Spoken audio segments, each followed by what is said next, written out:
പത്തനംതിട്ട കടമ്മനിട്ട ശാരിക വധക്കേസിൽ പ്രതി സജിലിന് ജീവപര്യന്തം കഠിന തടവ്.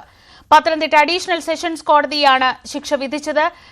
4 ലക്ഷം രൂപ പിഴയൊടുക്കണം. 17-കാരിയെ പെട്രോൾ ഒഴിച്ച് തീ കൊളുത്തി കൊന്ന കേസിലാണ് വിധി. അയൽവാസിയും സുഹൃത്തുമായിരുന്ന സജിലാണ് പ്രതി. 2017 പ്ലസ് 2 വിദ്യാർത്ഥിയായ ശാരികയെ തീ കൊളുത്തി കൊന്നത്. വിവരങ്ങളുമായി ശശി നാരായണൻ. ശശി, അന്ന് ഏറെ ഞെട്ടിച്ച ഒരു സംഭവമായിരുന്നു. 17 വയസ്സുകാരിയായ ശാരികയെ മുത്തശ്ശന്റെ മുന്നിലിട്ട് തീ കൊളുത്തി കൊന്നത്. എന്താണ് കോടതി വിധിയുടെ വിശദാംശങ്ങൾ?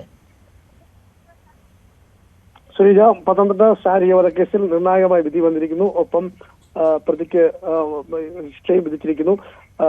ഇപ്പം നിലവിലത്തെ സാഹചര്യത്തിൽ ജീവപര്യന്തം ശിക്ഷയും ഒപ്പം 4 ലക്ഷം രൂപയുമാണ് കോടതി പത്തനംതിട്ട അഡീഷണൽ സെഷൻ കോടതി ശിക്ഷ വിധിച്ചിട്ടുള്ളത്. 2017 ശാരികയെ വീട്ടിൽ വെച്ച്, ശാരികയുടെ ബന്ധു വീട്ടിൽ വെച്ച് പ്രതി സജിൽ സന്ധ്യാസമയത്തെത്തി കയ്യിൽ കരുതിയിരുന്ന പെട്രോൾ ഒഴിച്ച് തീ കൊളുത്തി കൊലപ്പെടുത്തിയത്. എന്തായാലും നിഷ്ഠൂരമായ ഒരു കൊലപാതകം തന്നെയായിരുന്നു.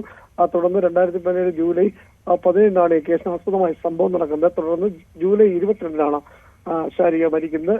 കോട്ടയം മെഡിക്കൽ കോളേജിലും പത്തനംതിട്ടയിലൊക്കെ ചികിത്സിച്ചിട്ടും രക്ഷപ്പെടുത്താൻ കഴിഞ്ഞില്ല. തുടർന്ന് കോയമ്പത്തൂരിൽ ഹെലികോപ്റ്റർ മാർഗമാണ് ശാരികയെ കൊണ്ടുപോയി ചികിത്സിച്ചത്. പക്ഷെ അവിടെ നിന്നും രക്ഷപ്പെടുത്താൻ കഴിഞ്ഞില്ല. തുടർന്ന് മരണം സംഭവിച്ചു. എന്തായാലും ഈ കേസിൽ നിർണായകമായ വിധി വന്നിരിക്കുന്നത് തന്നെ പ്രതി കുറ്റക്കാരനാണെന്ന് കണ്ടെത്തുകയും ചെയ്തിരുന്നു. കാരണം ഇതിൽ നിർണായകമായ തെളിവുകൾ എന്ന് പറയുന്നത്, ഈ കേസിന് ഇത്തരം ഒരു വിധിയിലെത്താനുള്ള പ്രധാനമായ തെളിവുകൾ എന്ന് പറയുന്നത് ശാരികയുടെ മരണമൊഴി തന്നെയാണ് പ്രധാനമായും ഇതിൽ കോടതി പ്രധാനമായും കണ്ടെത്തിയിരിക്കുന്നത്. ഒപ്പം ഈ പ്രതി ശാരികയെ പെട്രോൾ ഒഴിച്ച് തീവ്രപ്രദേശത്ത് ഓടിപ്പോകുന്ന